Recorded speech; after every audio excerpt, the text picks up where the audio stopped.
nikech Seth mokwongo iwacho ga ni ka nitie gimoro ma oganda ok thor ga ndiko ahinya luonge ni will nikech kwarango chike matayo piny kata matayo kaka ipogo mwandu nitie oloso mana kaka ipogo estate mayiro mwandu ma ng'ama onindo ni nitiere godo e kinde mathoth wano ka wuon paro onindo gima nitiere kanyo ma oweyo ichako pog kanyo ne min ode moweyo makoro chiliel ni nyithindo mantiere karka will ni ok ondiki onge ng'ama ni kode mowacho ni ero ng'ane bo kawo dalana mantiere Kitusuru ng'ato bo kawo mantiere Kanye ng'ato bo kawo mantiere Nyawita dalana man Riat man Kisian kama mwandu gi nitie mopogore opogore ka onge gima ondiki ere kata kaka doho donje nikech jomoko nyalo wacho ni ero kata process madhi e doho samoro en process moro mok odwa nikech experience ne samoro gi doho opogore. Cleophas, gini weya kete weya wach nigo kama chik ma wan godo kaka mwandu nyalo wuok en kindiko will kata kokindiko will thothne oganda waparoga ni kindiko will to chal ka gima indiko ni chiegni to kata tho ni chiegni ok en kamano en good planning niketo giki e chenro ni ionge kata ionge giki dhi e yo makare koro betinde wasebedo ka watemo nyiso ji ni ndike uru will kata ibed ng'ama kijana ndika will no bro konyo e ndalo mabiro will ni bende kindike nitie kaka onego bed ni ndike onego bed ni ibedo ng'at ma jahigni 18 kadhi mbele onego bed ni manyo witnesses gi moko ariyo manyalo neno kindiko will ni onego bed ni witnesses gi bende ok ni ati will mindiko ni imiyo gi e mwandu to kata kapo ni ndiko will no onego bed ni imiyo gi mwandu witnesses gi bonde onego bed ni kelo jomoko manyalo sign so there are formalities nitiere the structure kaka will onego bed ni ndiko but thoth weche ma wan godo e gweng'wa ni ji ok ndik will so mano watimo succession moro miluongo ni intestate en succession ma onge will mondiki mierwa be mang'eny iyudo ka seche moko nitiere doho koro iyudo ka nitiere mon 2 mon 3 mon 4 doho osebedo ka timre we anyisi ni chik ma wan godo o provide for each and every person mane dalano obedi e dala doho obedi ok e dala doho king'iyo chik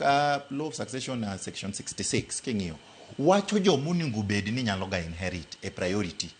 olero maber ichako gi min par ibire nyithindo ibiro kane en gi wuon min gigo te ondik kanyo lero maber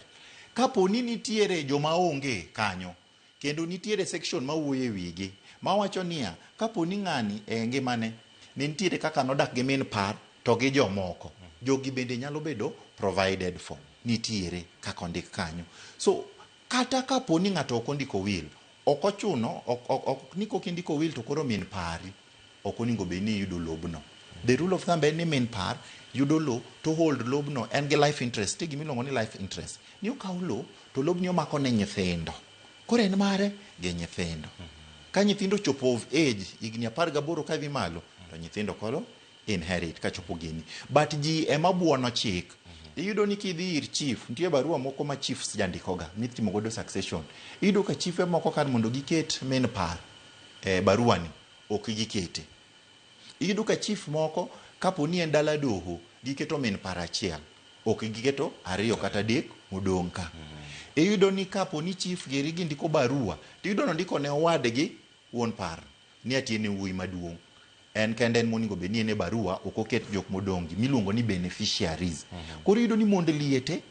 dala ka dala ma ng'ama mond liete gi ae gin ga beneficiaries matiende ni ka in beneficiaries to chiko yieni ni nyalo yudo lo kendo inyalo yudo mwandu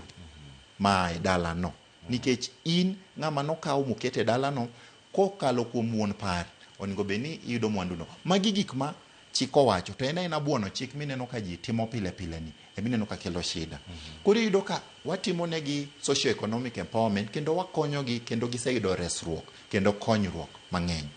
but kopogore gi mano bende oningo bed ni wadhi matut to wang'iyo ni kuonde ma gidak nade chandruok mane ma gin godo ma de wati gi chik mondo mi okonygi mondo mi omigi resruok dala doho kata kapo ni indi min par 3 kata 4 ma gin mond liete gi duto ka duto depending gi nyithindo ma gin godo gin gi shares ng'at man gi nyithindo 3 nigi shares 3 ng'at man gi nyithindo 4 shares ge ni ang'wen kanyo. Ng'ama nigi nyithindo auchiel, shares ge en auchiel. So chik wacho ni ng'ato ka ng'ato ipogo ne according, iluongo ni units. Ka in gi nyithindo adek, en in gi nyithindo adek. Ka in min par manowe to in to gi nyithindo ang'wen, in gi nyithindo ang'wen. The law is very elaborate. Mano gima people need to understand. Ena nitie jomoko mok winj kaka chik chal, kata number 2 nitiere jomong'e gima chik en to gibuono chik. Kamano.